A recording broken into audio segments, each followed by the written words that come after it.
5 महापाप। इंसान अपने सुख दुख के लिए काफ़ी हद तक खुद भी जिम्मेदार होता है।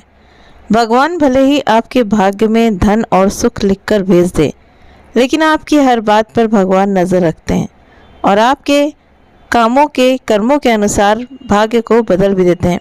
इसलिए देखा जाए कि कई लोग की हथेली में लंबी आयु रेखा होने पर भी अकाल मृत्यु को वो प्राप्त हो जाते हैं और अच्छी भाग्य रेखा होने पर भी गरीबी में गुजर बसर करते हैं। भगवान श्री कृष्ण के मित्र सुदामा भी इस बात के उदाहरण माने जाते हैं, जिन्हें अपनी भूल के कारण अत्यंत गरीबी का सामना करना पड़ा। हालांकि बाद में श्री कृष्ण की कृपा से उनकी गरीबी दूर हो गई। यहाँ हम कुछ ऐसे ही कारणों को बता रहे हैं जिनकी वजह से भाग्य रूठ जाता है और गरीबी का सामना करना पड़ता है। इस भूल के कारण सुदामा हुए गरीब। सुदामा का उदाहरण सामने है, तो सबसे पहले उसी कारण की बात कर रहे हैं जिनकी वजह से सुदामा गरीब हुए। सुदामा ने लालच में आकर गुरु माता के द्वारा दिया गया भोजन अकेले ही खा लिया, जबकि उसमें श्री कृष्ण का भी हिस्सा था। दूसरे का हिस्सा खा लेने की वजह से सुदामा को गरीबी का सामना करना पड़ा। यहाँ ये भी ध्यान रखें कि श्रीमद् भागवत गीता में कहा गया है, जो भगवान को भोग लगाएं बिना भोजन करते हैं वो चोरी का अन्न खाने के समान भूल करते हैं।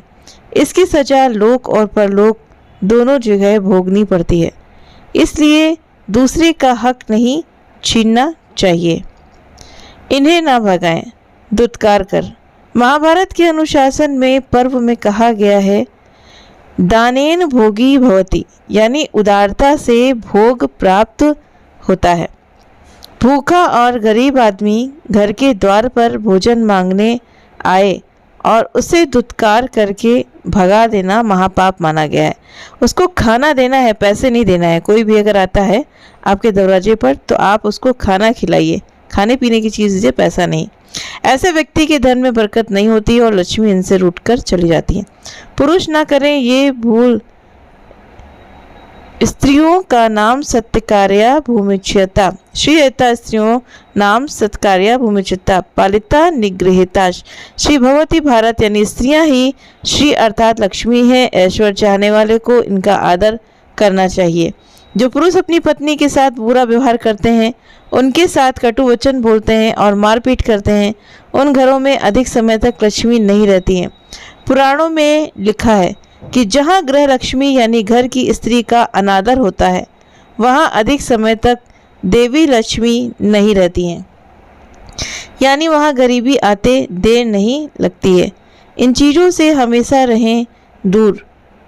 मदिरा और जुआ को सर्वनाश का कारण माना गया है। इसका उदाहरण महाभारत में प्रत्यक्ष दिखाया गया है।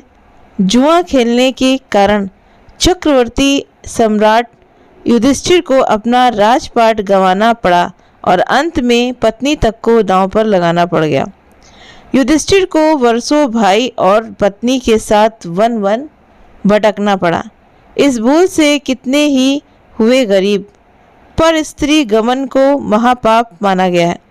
बाली से लेकर रावण तक और रामायण से लेकर महाभारत तक इसके अनेक उदाहरण मिलते हैं, जिनमें पर स्त्री पर कुदृष्टि डालने के कारण धन संपन्न व्यक्ति भी दरिद्र हो गए। अहिल्या पर कुदृष्टि डालने के कारण देवताओं के राजा इंद्र को भी अपना राजपाट गंवाकर सामान्य मनुष्य की तरह भटकना पड़ा था। हमेशा रखें इस बात का ध्यान।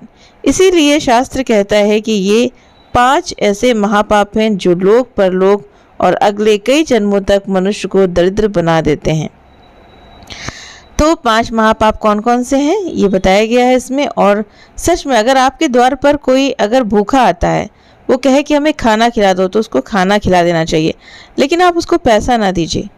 दान की भावना से मत दीजिए। अगर कोई आया है, जैसे बहुत लोग होते हैं ना कि सड़क पे जा रहे हैं और भिखारी मांग रहे हैं, तो उनको पैसा कतई ना दीजिए, क्योंकि अगर उस पैसे से उसने कुछ गलत खरीद करके खाया पिया तो उसका पाप आप ही को लगेगा।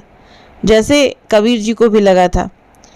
मछली बनाने के लिए मछली का जाल बुना था उन्होंने, जाल जो धागे से जो बुना था, सूत तो एक था, तो कबीर जी ने उनको दे दिया। तो उसने क्या किया, समुद्र में जा करके उससे मछलियाँ पकड़ी और इतनी सारी मछलियाँ मर गई थी, तो उसका पाप कबीर जी को लगा था। तो इसीलिए पैसा भी सोच समझ कर दीजिए, पैसा तो किसी को दीजिए ही ना। कोई अगर भिखारी आता है आपके दरवाजे पर, उसको हाँ खाने पीने की जो भी वस्तु आपके घर में है वो आप दे सकते हैं।